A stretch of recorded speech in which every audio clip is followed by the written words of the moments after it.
On va tout de suite prendre la direction de l'extrême ouest de l'Ukraine, à Lviv, où nous attend notre envoyé spécial Gulliver Krag. Bonsoir Gulliver. Je le disais, Lviv, c'est à l'extrême ouest de l'Ukraine et la situation, on l'imagine, est bien différente ici de ce qui se passe ailleurs dans le pays, Gulliver. Oui, Lviv est devenue la ville de repli, si vous voulez, pour des missions diplomatiques, des entreprises, des médias et aussi beaucoup d'Ukrainiens qui ont trouvé refuge ici. Il y a un semblant de vie normale dans cette ville. Les distributeurs de billets de banque, par exemple, fonctionnent. On peut parfois payer par carte.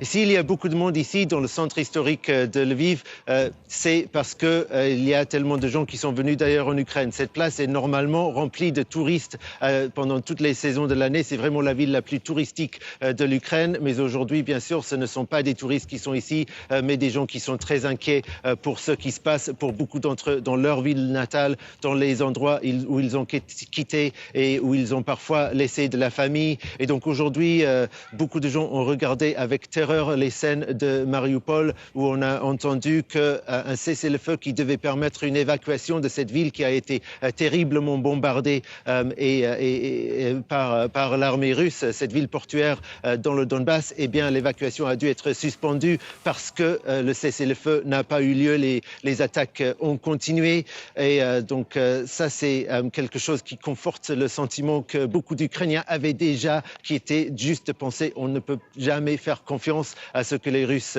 disent, même quand il s'agit d'un couloir humanitaire. Les nouvelles de certaines autres villes dans le sud de l'Ukraine sont un petit peu meilleures puisqu'il y a eu visiblement des manifestations contre l'occupation russe dans deux villes occupées, Kherson et Berdyansk. Des foules assez importantes sont descendues pour dire que pour eux, cette ville restait ukrainienne. Et aussi, selon le gouverneur de la région de Mykolaiv, qui est une autre grande ville du sud ciblée par les Russes, eh bien, les forces ukrainiennes auraient repoussé une attaque sur cette ville aujourd'hui. Ce sont des propos du gouverneur de la région reportés dans les médias ukrainiens qui restent à confirmer. Gulliver, pendant ce temps-là, Volodymyr Zelensky, lui, est resté à Kiev. Et, il a lancé un appel aux Ukrainiens, un appel à l'espoir, mais il a aussi critiqué l'OTAN et sa volonté de ne pas mettre en place de zones d'exclusion aérienne au-dessus de l'Ukraine.